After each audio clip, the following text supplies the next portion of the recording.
Welcome everyone. Today, we're embarking on a journey to a truly magnificent place, Arches National Park, located in the heart of Moab, Utah. Prepare to be amazed by a story etched in stone, a landscape shaped by millions of years of geological forces. Arches is truly a landscape of improbable geometry. Spanning an impressive 76,679 acres, this high desert plateau is home to the world's highest density of documented natural stone arches, over 2,000 of them.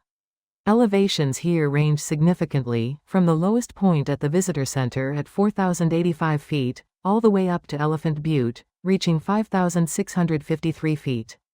This park is defined by its striking red rock features, rising majestically from a fragile desert floor that receives less than 10 inches of rain annually, creating a cold semi-arid climate.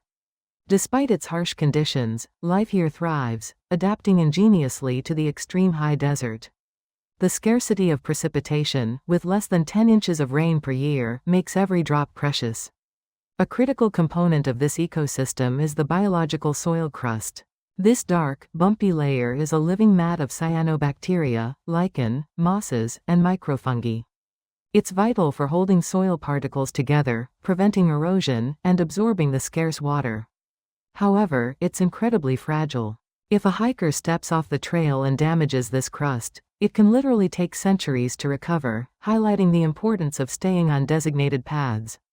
To understand how these incredible formations came to be, we need to look underground at the subterranean engine of salt tectonics. It all began 300 million years ago, when the Paradox Basin inland sea underwent 29 cycles of evaporation, leaving behind a massive 14,000-foot thick bed of salt. Over millennia, this salt was buried beneath millions of tons of stream-laid and wind-blown sediments, which hardened into the Entrada and Navajo sandstones. Under intense pressure and heat, the less dense salt liquefied and flowed like a glacier, pushing upward to form massive salt domes and anticlines. This rising salt then buckled the overlying sandstone, tearing it into parallel vertical fractures, known as joints. These fractured sandstones are the first step in what we call the architecture of an arch. As upper rock layers erode away, these deep vertical joints become exposed, forming parallel fins of rock. Next, chemical weathering plays a crucial role. Rainwater mixes with atmospheric carbon dioxide to form a weak carbonic acid.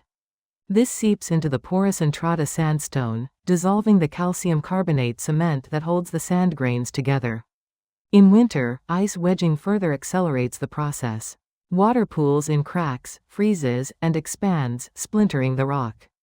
Finally, gravity and collapse take over.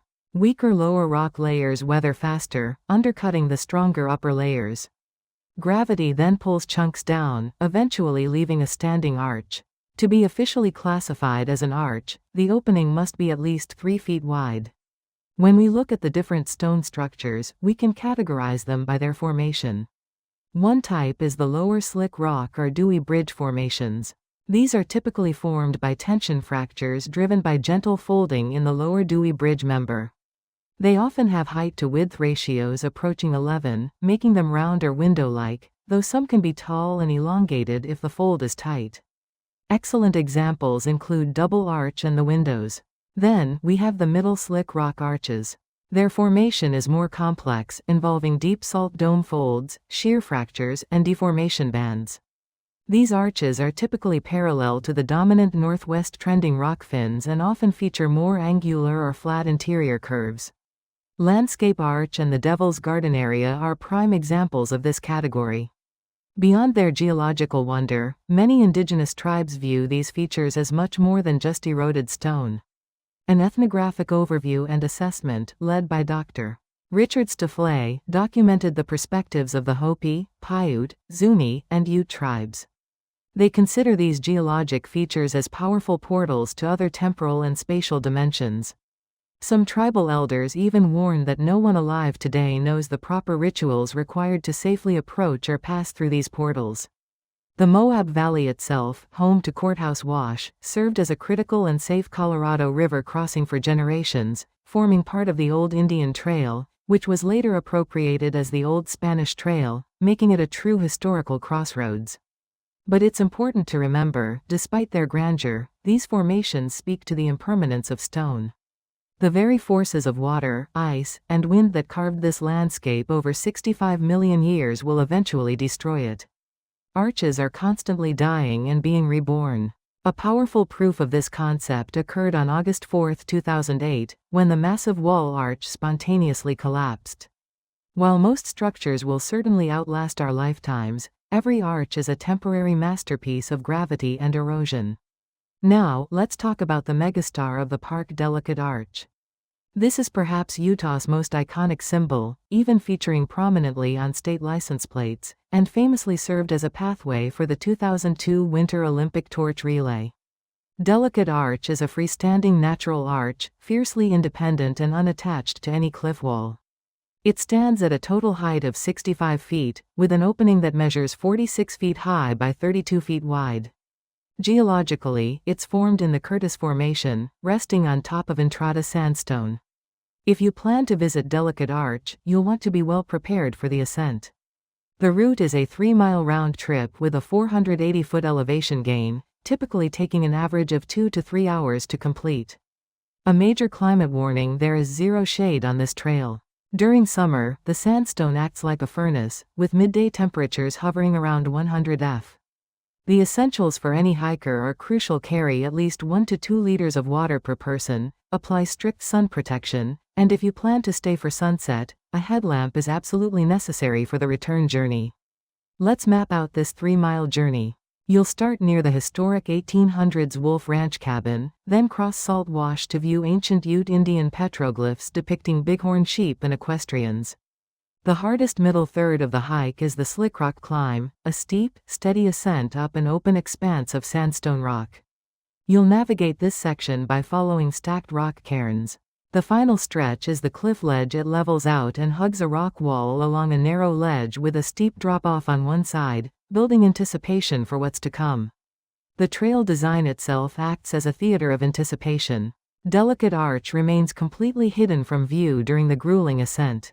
It is only when you round the final rock wall that the colossal 46-foot opening suddenly appears across a natural sandstone amphitheater. This grand reveal rewards hikers with an unforgettable, unobstructed view that truly takes your breath away. For those looking to capture the perfect shot, here are a couple of tips. Just before reaching the main viewing area, look for a small opening high in the rock wall to your right. Known as frame arch or Twisted Doughnut, it provides a unique, elevated natural frame for Doughnut Arch. Also, don't just settle for the main amphitheater view. Work the angles by walking out to the far end of the bowl for alternative perspectives, using the rule of thirds to compose your shot and create more dynamic images. The light itself is an artist here, painting with desert light. Sunrise, or the quiet dawn, sees the sun rise behind the arch, creating dramatic silhouettes and backlighting. This is best for avoiding extreme heat and heavy crowds. Sunset, often called the golden hour, bathes the scene in warm evening light, casting a fiery, luminescent red glow on the Entrada sandstone. This is the most popular, and consequently, most crowded time to visit. And finally, for photographers, night offers world-class dark skies. Use a tripod and manual long exposures, up to 30 seconds, to capture the Milky Way. A crucial note: using artificial light sources to paint or light up the landscape is strictly prohibited by the National Park Service. To preserve a landscape 65 million years in the making requires active restraint today.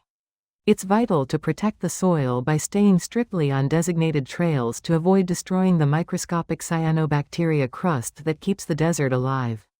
Equally important is to respect the stone.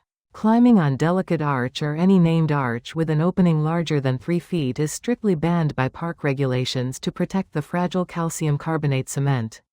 Remember the guiding principle: take only photographs, leave only footprints, and honor the impermanence of the stone.